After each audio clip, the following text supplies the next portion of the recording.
Haleluya. Salam, salam damai sejahtera dalam kasih Yesus Kristus. Bertemu kembali bersama program acara pembelajaran firman Tuhan. Mari kita sebelum memulaikan, kita tundukkan kepala, kita berdoa. Tuhan Yesus Kristus, kami serahkan pembelajaran firman Tuhan ke dalam tangan-Mu. Roh Kudus mengurapi hamba-Mu. Roh Kudus menolong ya Tuhan, sehingga acara ini dapat berjalan dengan baik hamba-Mu yang menyampaikan dan juga yang mendengarkan program ini, dan diberkati oleh Tuhan, dan juga Roh Kudus menjelaskan lebih jauh ya Roh Kudus. Terima kasih ya Tuhan. Kami segera akan memulaikan program acara pembelajaran firman Tuhan di dalam nama Tuhan Yesus Kristus. Amin. Bapak Mama, saudara yang dikasihi oleh Tuhan, menjadi suatu kerinduan kami, doa harapan kami, Bapak Mama semua berada dalam keadaan sehat, diberkati oleh Tuhan. Beberapa hari yang lalu saya menjelaskan tentang ketika manusia jatuh dalam dosa, maka kita juga perlu mengetahui latar belakang daripada jatuhnya manusia dalam dosa. Nah, untuk itu ada beberapa hal yang perlu kita tahu. Yang pertama tentang hukum Allah. Hukum Allah, dan yang kedua sifat dosa. Pelanggaran itu diakibatkan karena ada hukum Allah yang sudah menjadi suatu payung atau mengayomi, sehingga ketika manusia itu berbuat dosa, dia sudah melanggar hukum Allah. Hukum Allah ini mencakup beberapa bagian, yaitu hukum dasar dan hukum moral. Hal-hal itu menjadi suatu hal yang prinsipal, dan juga hukum moral, yaitu penyesuaian dengan sikap moral Allah. Sifat-sifat dosa yang akan dialami kalau melanggar dosa itu akan dialami oleh manusia. Dan saat ini kita akan belajar tentang dampak daripada jatuhnya manusia di dalam dosa. Dampak-dampak tersebut bersifat langsung, luas jangkauannya, dan menakutkan. Jadi sifat-sifat dari dampak yang dialami jika melanggar hukum Allah langsung, luas jangkauannya, dan mematikan. Inilah yang akan dialami kalau melanggar perintah hukum Tuhan. Dampak atas yang mereka alami, yang pertama dampak atas hubungan mereka dengan Tuhan. Pada awal sebelum manusia jatuh dalam dosa, maka hubungan yang sangat erat, satu kesatuan kasih yang begitu mengikat manusia sehingga dia bisa menikmati kasih Allah. Dan begitu indahnya hubungan manusia dengan Allah. Tapi dengan jatuhnya manusia dalam dosa, maka hubungan dengan Allah putus. Berakibat kepada manusia harus diusir dari Taman Eden. Ini dampak hubungan mereka dengan Allah. Dampak yang kedua yaitu dampak atas sifat mereka. Dampak sifat mereka. Sifat di sini yang sebelumnya yaitu mereka memiliki pakaian kemuliaan. Roma 3 ayat 23, hilang kemuliaan Allah itu. Hilang perangi kudus. Mengakibatkan manusia saling menyalahkan. Mereka menyalahkan satu sama lain. Mereka menyalahkan si pencoba ular, iblis. Mereka juga menyalahkan Allah yang menempatkan Hawa di sisinya. Jadi perangai suci mereka hilang. Yang ketiga, dampak atas tubuh mereka. Akibat ketidaktaatan itu, manusia pasti langsung sifat daripada dampak itu langsung mati. Mati dalam pengertian di sini adalah putus hubungan dengan Allah. Allah adalah roh. Jadi ketika manusia berbuat dosa, maka manusia tidak ada lagi keberadaan roh Allah dalam dirinya. Mengakibatkan penyakit jasmani merupakan suatu akibat daripada dosa itu mulai ada dalam tubuh manusia. Atau pencemaran yang mematikan itu mulai bekerja dalam diri manusia. Ini dampak yang ketiga. Dampak selanjutnya adalah dampak terhadap lingkungan. Dampak terhadap lingkungan. Rupanya akibat kejatuhan manusia dalam dosa bukan hanya berdampak kepada manusia itu sendiri, tetapi juga kepada lingkungan. Ular terkutuk mengakibatkan semua hewan ikut menderita akibat dosa. Yang tadinya binatang-binatang itu tidak ada permusuhan. Tetapi ketika jatuh dalam dosa, maka sesuatu keadaan yang menakutkan terjadi. Saling membunuh, saling menyerang dan lain sebagainya. Dan juga lingkungan ini bukan hanya menderita dari binatang, tetapi alam pun menderita oleh karena kejatuhan manusia. Roma pasal yang ke-8 ayat yang ke-21 sampai 22 dikatakan seluruh makhluk menantikan akan pengangkatan anak Allah.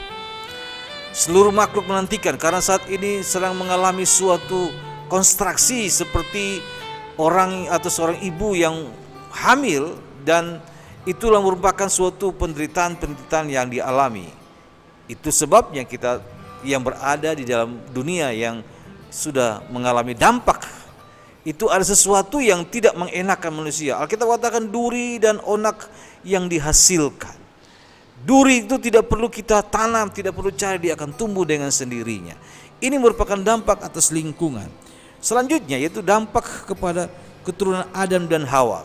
Dampak bukan hanya kepada Adam dan Hawa, tetapi juga kepada keturunannya, atau yang tadi saya katakan luas jangkauannya, bersifat universal. Dia akan merambat terus seperti dalam Roma pasal yang ke-5 dikatakan karena oleh dosa satu orang, maka oleh dosa itu juga maut bekerja di antara seluruh manusia. Sehingga dia berlanjut terus, dan kita adalah keturunan daripada dampak yang dialami oleh Adam dan Hawa. Sehingga tidak heran begitu banyak penderitaan yang dialami manusia. Tidak ada seorang pun yang Alkitab katakan benar di hadapan Tuhan. Ini yang tadi saya maksudkan. Menderita itu tidak benar di hadapan Tuhan. Kita ada dalam dunia ini membawa dampak daripada perbuatan Adam dan Hawa. Nah, inilah dampak-dampak yang dialami oleh manusia ketika dia jatuh dalam dosa. Yang pertama, dampak atas hubungan mereka dengan Tuhan. Dampak atas sifat mereka, hilangnya perangai suci. Dampak atas tubuh mereka, pencemaran mulai bekerja dalam diri manusia sampai dia menjadi sakit dan lain sebagainya. Dan dampak terhadap lingkungan. Dampak terhadap lingkungan, binatang-binatang saling bermusuhan, alam pun membawa suatu kesulitan, kesengsaraan, suatu hal yang tidak menyenangkan bagi manusia.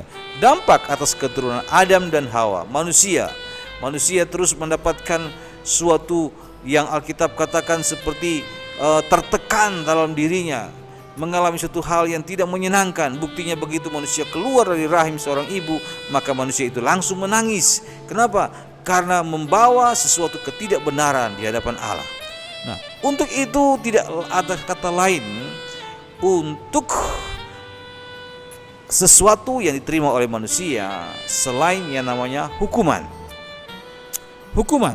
Hukuman sepenuhnya ini berbeda sifatnya, karena kebejatan dan kesalahan sebagai akibat manusia itu dialami saat ini. Tetapi hukuman sepenuhnya itu akan terjadi pada masa yang akan datang. Jadi manusia berada suatu bayangan yaitu hukuman di masa yang akan datang. Arti hukuman adalah kesakitan atau kerugian yang secara langsung dijatuhi oleh seorang pemberi hukum untuk mempertahankan keadilannya yang telah dihina oleh pelanggar terhadap hukum. Dalam hukuman terdapat unsur pribadi yaitu kemurkaan kudus sang pemberi hukum. Jadi dalam hukuman Allah terdapat unsur pribadi yaitu kemurkaan kudus sang pemberi hukum. Mengingatkan kenyataan ini, mudahlah dimengerti bahwa hukuman terutama tidak dimaksudkan untuk memperbaiki pihak yang melanggar hukum. Berbeda sekali pengertian kita. Ada banyak orang berpikir kalau kita dihukum oleh Tuhan pasti untuk mendatangkan kebaikan, katanya, untuk memperbaiki kesalahan. Bukan. Hukuman yang dimaksud di sini beda dengan didisiplinkan. Didisiplinkan ini bersumber pada kasih yang bermaksud untuk memperbaiki. Ibrani 12 ayat yang ke-5 sampai yang ke-8. Alkitab katakan bahwa Tuhan menghajar orang yang dikasihinya. Di manakah seorang anak yang tidak dihajar oleh ayahnya atau ibunya, maka anak-anak itulah anak-anak yang gampang. Begitupun Allah bekerja sesuai dengan metode yang kita tahu saat ini sebagai orang tua. Dia mendisiplinkan kita supaya kita memperoleh kehidupan, supaya ada kekudusan di dalam diri kita.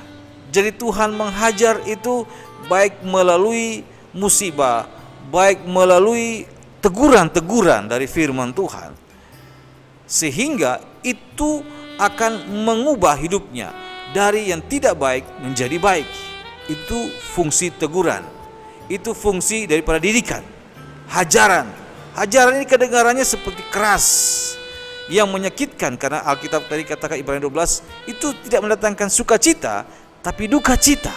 Namun itu ada punya maksud dan tujuan. Seringkali ini yang menjadi suatu permasalahan dalam kehidupan orang Kristen. Banyak orang Kristen yang sudah dari lahir sudah jadi Kristen, sudah berpuluh-puluh tahun, tetapi hidupnya masih seperti kekanak-kanakan. Kenapa saya katakan demikian? Ketika ditegur oleh firman Tuhan melalui khotbah atau melalui hamba Tuhan, tersinggung, lalu mundur, mulai menyalahkan satu sama lain. Di manakah kedewasaan rohani yang Tuhan inginkan? Firman Allah katakan ini hari-hari yang terakhir. Kenapa kita masih sibuk untuk memanjakan perasaan kita? Tujuan firman Allah menegur bukan untuk menjatuhkan atau bahasa keren sekarang membuli, bukan. Tetapi tujuannya supaya ada kekudusan Allah dalam diri kita. Karena kita ini daging yang menonjol akibat jatuh dalam dosa, maka kita perlu didisiplinkan oleh Allah melalui firman Allah. Nah, kalau pendeta juga tersinggung, wah ini sudah salah panggilan mungkin. Salah panggilan. Tuhan Yesus berulang kali mengalami begitu banyak persoalan. Banyak kali dia katakan dia ini Beelzebul, penghulu setan, dia tidak waras dan lain sebagainya. Tetapi dia tetap fokus kepada apa yang Allah tugaskan kepada dia. Kita bisa melihat saat ini pemimpin kita yang luar biasa. Menurut saya, seorang presiden yang diterpa oleh begitu banyak isu, banyak berita-berita hoaks yang menjatuhkan dan lain sebagainya, berusaha untuk menjatuhkan beliau, tetapi dia tetap kuat. Dia tetap kuat, tetap bertahan. Firman Allah mengatakan dalam Injil, Yesus mengatakan seperti biji sesawi yang kecil, tetapi kalau dia jatuh ke tanah dan dia mati, lalu dia akan tumbuh dan dia akan menjadi besar, kemudian dia akan menjadi pohon yang besar, lalu burung-burung datang untuk bersarang di atas pohon tersebut. Tentu saja semakin besar pohon itu akan semakin banyak angin-angin yang akan menerpa dia, angin-angin yang akan menguatkan dia. Semakin banyak angin yang dia menerpa dia, akan semakin kuat pohon itu. Begitupun sebenarnya kehidupan kita. Amsal katakan bahwa apa? Pernahkah engkau lihat orang yang cakap dalam pekerjaannya? Di hadapan raja-raja dia akan berdiri. Jadi tujuan disiplin seperti begitu, sehingga kita bisa akan menjadi seorang yang teguh, tidak mudah goyah. Tidak mudah goyah, kalau cepat tersinggung itu tidak mudah goyah. Ada kesombongan dalam diri orang tersebut. Kita ini tidak sempurna. Seringkali yang saya lihat, pelayan-pelayan teristimewa, pelayan-pelayan yang melayani pujian, jadi worship leader, seringkali tidak mau ditegur. Mana mungkin saya memuji diri saya sendiri. Tentu saja untuk memperbaiki, untuk menjadi lebih baik, orang lain yang melihat saya. Alkitab katakan seperti awan yang gelap tetapi tidak memberikan hujan, demikianlah orang yang memuji dirinya sendiri. Memuji diri sendiri tidak ada gunanya. Nah, kita perlu didisiplinkan. Nah, ini beda dengan hukuman. Hukuman ini diberikan bukan untuk memperbaiki, tetapi tindakan balasan yang adil. Tindakan balasan yang adil. Hukuman bukan sarana, melainkan hukuman adalah tujuannya. Jadi kita lihat dalam firman Tuhan bahwa sifat hukuman ini ada satu kata saja yang bisa menunjukkan hukuman atas dosa, yaitu kematian.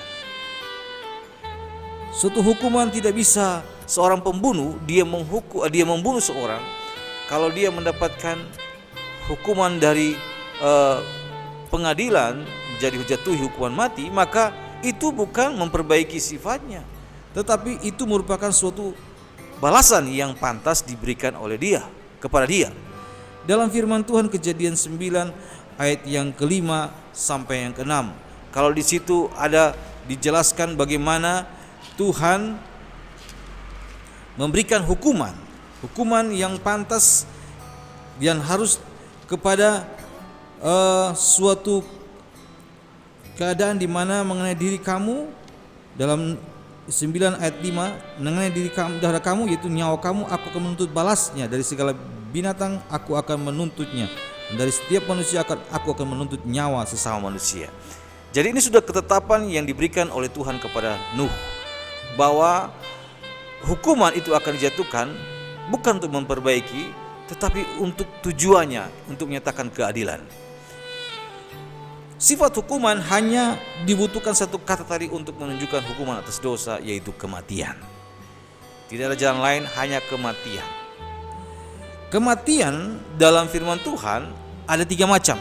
Yang pertama, kematian fisik. Kematian fisik ini pemisahan jiwa dari tubuh.